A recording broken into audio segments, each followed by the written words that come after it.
Have you ever given your heart so completely to someone that you ignored the small cracks in the relationship? The missed calls, the vague excuses, the shifting boundaries? Only to realize much later that love alone could never hold it together.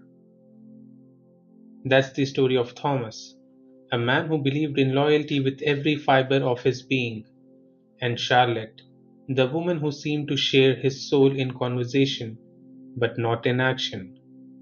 Their relationship began with deep emotional connections that felt timeless, but what followed was a painful journey that tested Thomas's very belief in love itself.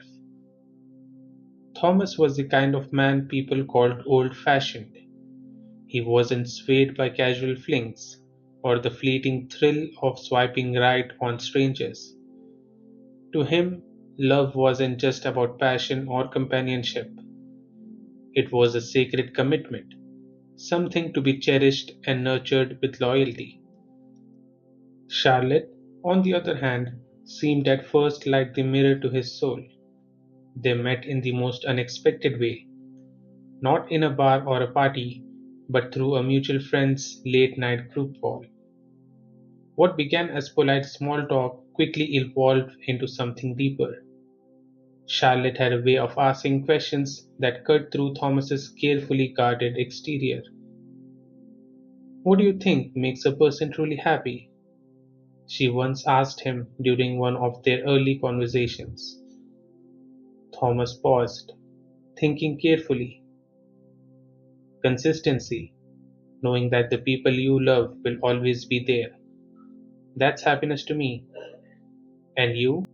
Charlotte smiled faintly, though Thomas couldn't see it, only hear the soft warmth in her voice. Understanding, when someone just gets you without you having to explain every detail. It was in that moment that Thomas felt something click inside him. She understood him. She valued the emotional truths he did. Their friendship blossomed in the quiet hours of the night. While the world slept, Thomas and Charlotte shared their fears, their past heartbreaks, their dreams. Thomas confessed how he had once been left behind by someone he thought he would marry. She said I was too serious, too much of a dreamer, but I don't know how to love with any other way, he admitted. Charlotte's reply was immediate, comforting. Don't change that about yourself. The world needs people who take love seriously, people like you. And in turn, Charlotte revealed her own scars, a strict upbringing, a father who worked overseas and was rarely present, a past relationship where she felt unseen, unimportant. I don't want surface level love, Charlotte said one night, her voice trembling. I want something real, something deep. Thomas's heart swelled at her words. Finally, he had someone who valued love the way he did, not as a fleeting emotion, but as a foundation. Over time, Charlotte became Thomas's anchor. Whenever work felt overwhelming, he would message her. Whenever life's uncertainties dawned at him, she was there with reassurance. One evening, after a particularly rough day at work, Thomas texted, sometimes I feel like I am drowning, but then I think of our talks, and I find my way back to the surface. Charlotte replied almost instantly, you will never drown as long as I'm around. I promise. Those words imprinted themselves onto Thomas's heart. He believed her, and more than that, he began to fall for her, not with the reckless infatuation, but with the steady, unshakable love of a man who had found what he thought was his soulmate. As months passed, their bond deepened. Thomas found himself thinking about Charlotte in the quiet moments, while sipping his morning coffee, during his commute, before falling asleep at night. And one evening, after weeks of wrestling with his emotions, he gathered his courage. Over a long call where they spoke of everything and nothing, he finally whispered, Charlotte, I think I'm falling for you. There was a pause, the kind that makes a man's heart stop. Then, softly, Charlotte responded, I think I'm falling for you too. In that moment, Thomas felt a joy he hadn't known in years. What began as a friendship had transformed into love, or at least what he believed was love.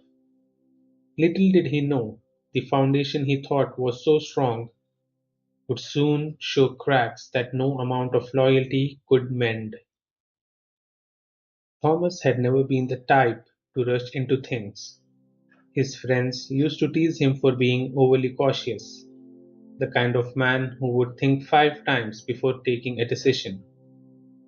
But with Charlotte, things felt different, natural, fated.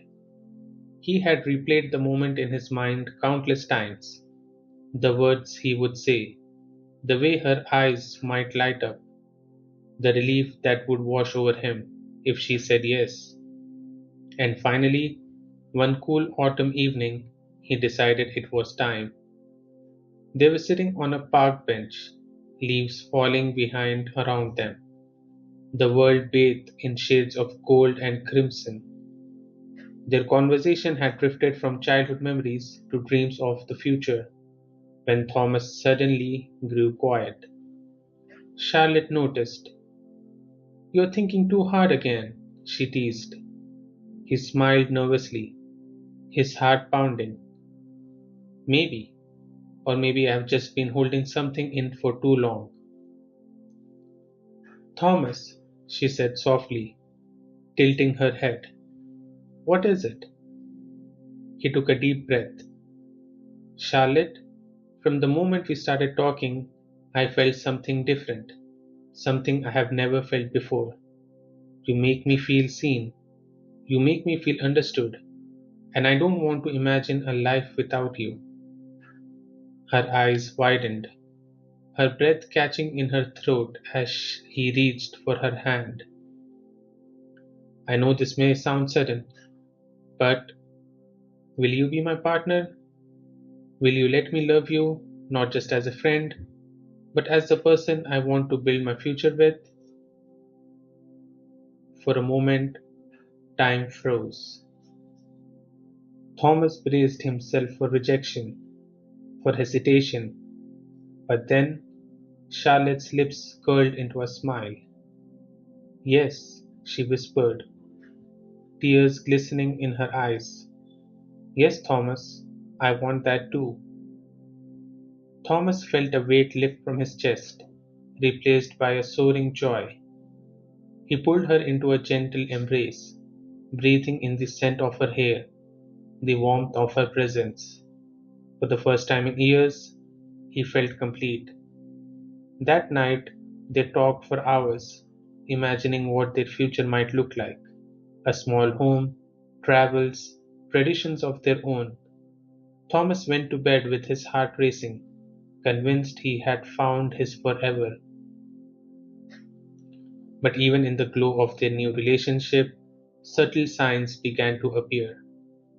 Thomas noticed them in small ways, like when he asked Charlotte if she wanted to spend Saturday together, and she casually replied, Oh, I already made plans with friends, but we'll figure something out. Or the time he sent her a heartfelt goodnight message, pouring his emotions into words, only to receive a simple good night hours later. He brushed it off, telling himself not everyone expressed love the same way. Maybe she just needs time to adjust, he reasoned. Maybe she loves differently than I do. But inside, a quiet unease began to form. Thomas was all in, emotionally, mentally, spiritually. He found himself planning his days around her schedule, waiting for her replies, craving her presence. Charlotte, though affectionate, didn't mirror the same intensity. When he surprised her with a handwritten letter, she smiled, kissed his cheek, and said, "That's sweet, Thomas. You're too much sometimes." Too much. The words lingered. And when he asked if she saw a future with him, her response was evasive. "Let's not overthink things. We are happy now, right? That's what matters." Thomas nodded, forcing a smile, but in his chest a knot began to form. Despite these cracks, Thomas didn't voice his concerns. He couldn't bear the thought of Charlotte leaving if he pushed her too hard. She had become his anchor, his emotional world, and the idea of losing her terrified him. So he swallowed his doubts, convinced himself that love meant patience, and promised himself that he would wait as long as it took for her to match the depth of his devotion. But deep down, he couldn't silence the question echoing in his mind: what if she never does? At first, the changes were subtle. Charlotte started taking longer to reply to Thomas's messages. Where she once shared every little detail of her day, now her updates became brief, surface level, sometimes even delayed until the next morning. When Thomas would ask, "How was your day?" she often responded with, "Busy, but fine," followed by silence. He told himself not to overthink it. Everyone gets busy. Not everything has to be shared. But his heart told him something else, that the woman he had opened his soul to was slowly closing doors on him. Thomas noticed that Charlotte began cancelling plans more often. There was the Saturday she promised to spend with him but cancelled last minute because the girls had decided on an impromptu night out, or the time he booked a dinner reservations weeks in advance only to be told that she was too tired and wanted to stay home. He accepted it each time, smiling through his disappointment. "It's okay, I understand," he would say, but deep down it hurt. The imbalance between them became clearer. Thomas was building his world around her, while Charlotte seemed to keep her world intact, with or without him. At night, Thomas lay awake replying conversations in his mind, searching for clues. Did he say something wrong? Was he too clingy? Too available? He began adjusting himself, trimming away parts of who he was, hoping to fit better into the version of love Charlotte seemed willing to give. When she didn't respond to his long, thoughtful texts, he started sending shorter ones, just so she wouldn't feel overwhelmed. When she cancelled plans, he told himself not to be upset. When she seemed distant, he told himself to wait, to hold on. But each compromise felt like a tiny wound. One evening, unable to contain his worry, Thomas finally asked, "Charlotte, are you happy with me?" She looked at him, surprised. "Of course I am. Why would you even ask that?" "It's just," his voice trembled. "Sometimes I feel like I'm the only one holding this together." Her expression hardened. "Thomas, you overthink too much. Can't we just enjoy what we have without dissecting everything?" The words stung, but he smiled weakly and nodded. "You're right. I just, I care a lot, that's all." She sighed, kissed him lightly on the cheek, and said, "Don't worry so much. I'm here, aren't I?" But even as she said it, Thomas felt the hollowness behind her words. From then on, Thomas stopped voicing his doubts.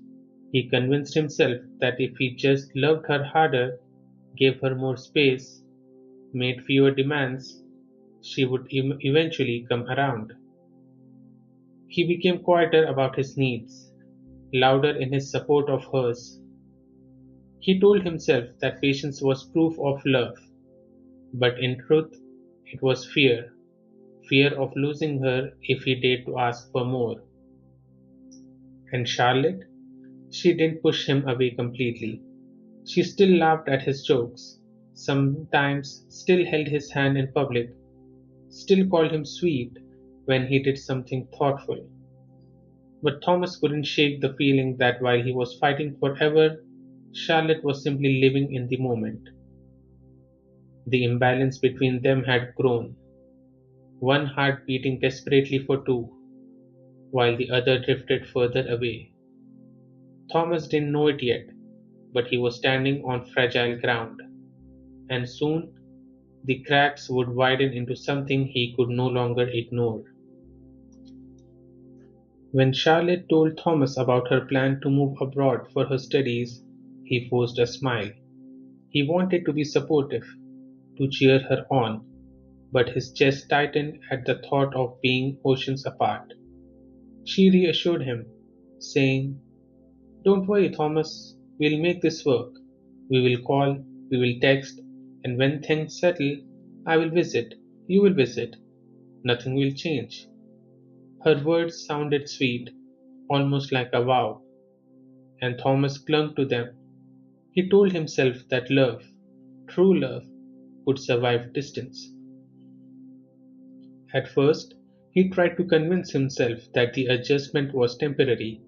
He messaged her good morning, sent little updates about his day, and stayed up late just to hear her voice when she was free. But the replies were inconsistent. Sometimes she would respond with a quick, "Busy right now, talk to you later," and sometimes hours would pass without a word. When Thomas gently asked, Charlotte replied, "I'm just anxious here. Everything's new. I'm trying to focus on classes. You know how it is." And he believed her. He told himself not to be selfish. He said, "Take your time. I will wait." But the waiting became endless. One Friday night, after a long week at work, Thomas called her. She didn't answer. He called again. Still nothing. Hours later, she texted, "Sorry, I was out with some friends. Crashed at their place. I will call tomorrow." When tomorrow came, the call was short, rushed, almost distracted. He tried to mask his hurt, but inside something ached. He wanted to ask, "Why didn't you tell me? Why didn't you just send one quick text to let me know?" But he didn't. He told himself, "Don't push her. She will think you are controlling." Then came the moment that shook him. Charlotte casually mentioned, "Oh, last night was crazy. I crashed at James' place after studying late. Don't worry though, there was a pillow wall between us." Thomas' heart stopped. You, you slept in the same bed as him?" She rolled her eyes over the video call. "Yes, but it's not a big deal. He's just a friend. You're overreacting." Thomas's throat tightened. Every fiber of his being wanted to scream that it was a big deal, that boundaries in a relationship mattered, that she was breaking the sanctity of what they had promised each other. But instead, he swallowed his pain and whispered, "Okay, if you say so." From that moment, Thomas became more anxious, more desperate to hold the pieces together. He checked his phone constantly, hoping for her texts, but he stayed away late at night only to wait for her calls and never to receive them. When she was cold, he tried to be the warmer. When she was distant, he tried to be closer. When she broke the rules of their love, he bent himself further just to keep her. But inside, he was crumbling. His work began to suffer. His friends noticed his withdrawn demeanor. He felt like he was living his life a half present, half lost in the pain of a love that was no longer being reciprocated. Charlotte's behavior spoke louder than words.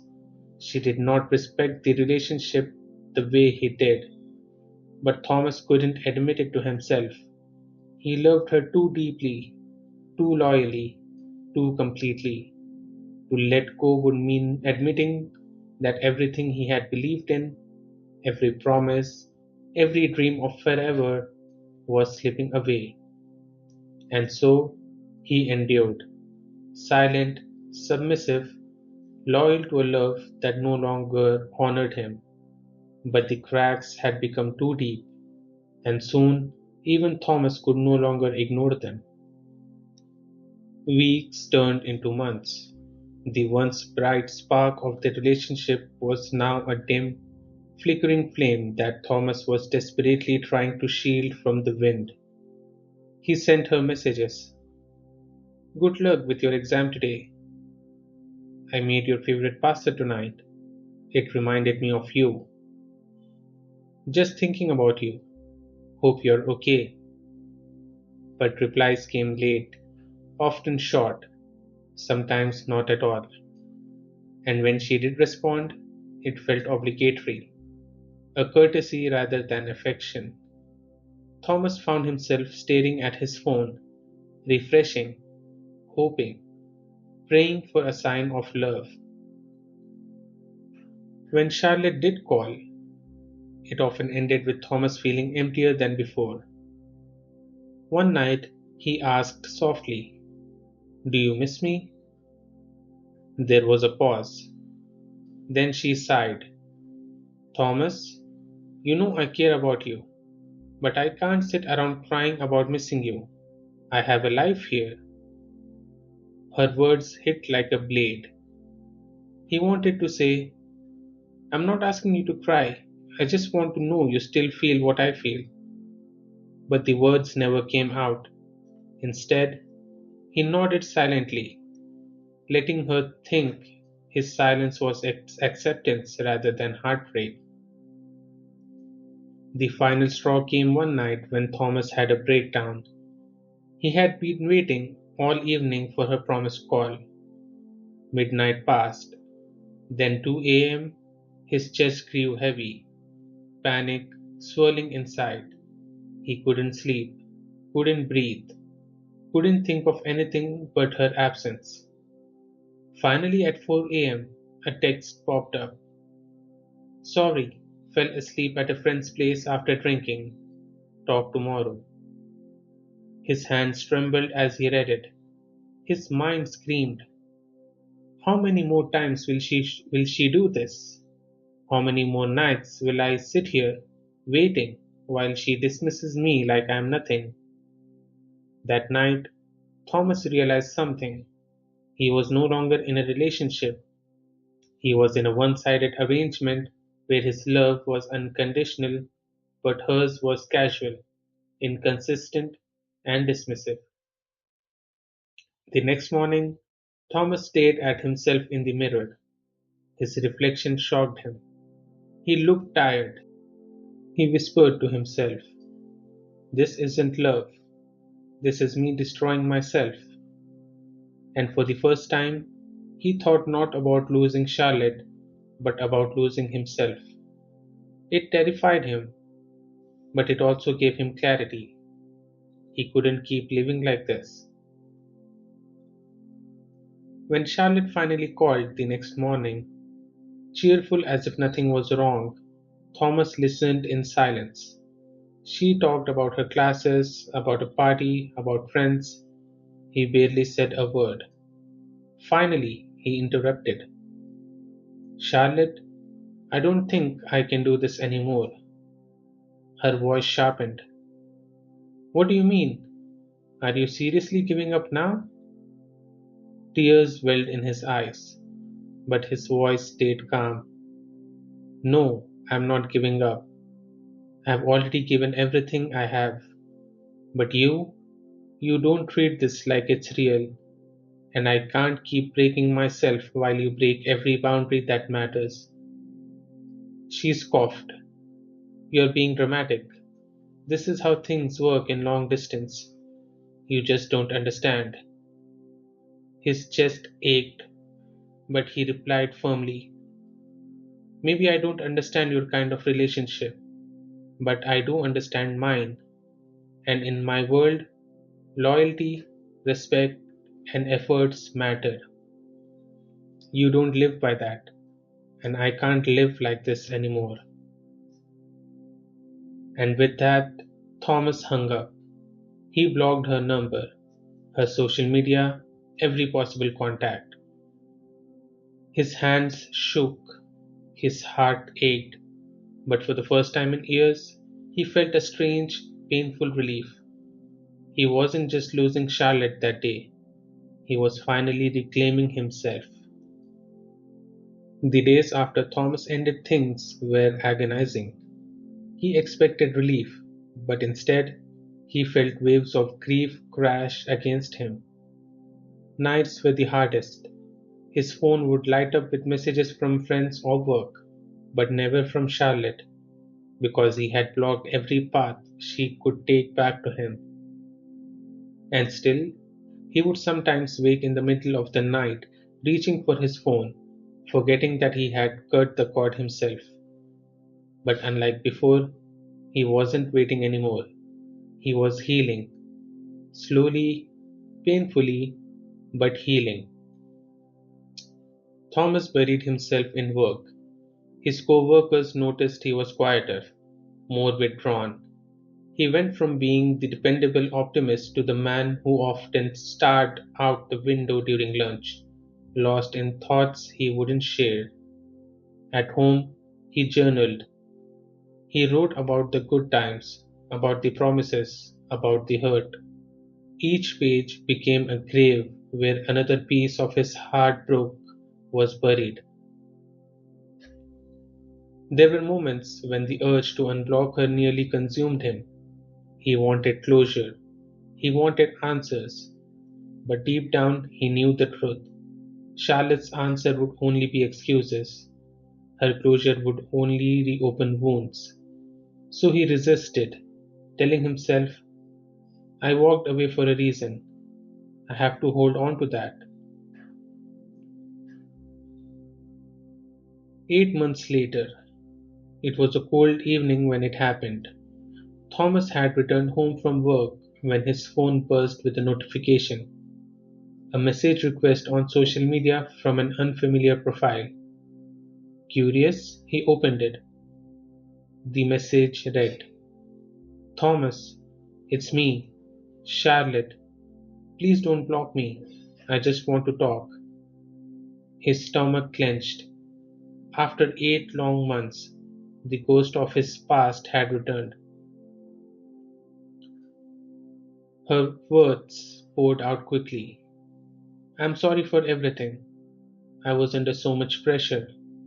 I did not know how to handle life back then. I know I hurt you, but I want you to know I never meant to. She went on to explain her struggles, the stress of moving abroad, the loneliness, the anxiety, the academic challenges. She insisted that sharing beds with male friends meant nothing, that her silences were unintentional, and that her heart had always been with him, even if her actions didn't show it. At the end, there was one simple line, I hope you can forgive me. Thomas stared at the message for a long time. 8 months ago, he would have given everything or anything for these words. Now, reading them, all he felt was exhaustion. Finally, he typed, Charlotte, I understand what you're trying to say, but you and I see love differently. For me, it's about loyalty, respect, and effort. You didn't value those when it mattered. I don't hate you. I don't even resent you anymore. But I can't let you back into my life. Please respect that and never contact me again. And with that, He closed the chat. Thomas leaned back in his chair, exhaling deeply. For the first time, it felt final. He hadn't just ended it months ago. He had finally shut the door, locked it, and thrown away the key. Charlotte's return hadn't shaken him. Instead, it had proven that walking away had been the right choice all along. And this time, the silence wasn't painful, it was peace. Thomas's story isn't just about heartbreak. It's about the silent destruction that happens when love becomes one-sided. He gave everything: his time, his loyalty, his patience, his soul. But love without reciprocity isn't love, it's sacrifice. And unchecked sacrifice can destroy even the strongest of hearts. Charlotte wasn't evil, she wasn't malicious, she was simply careless with what she had.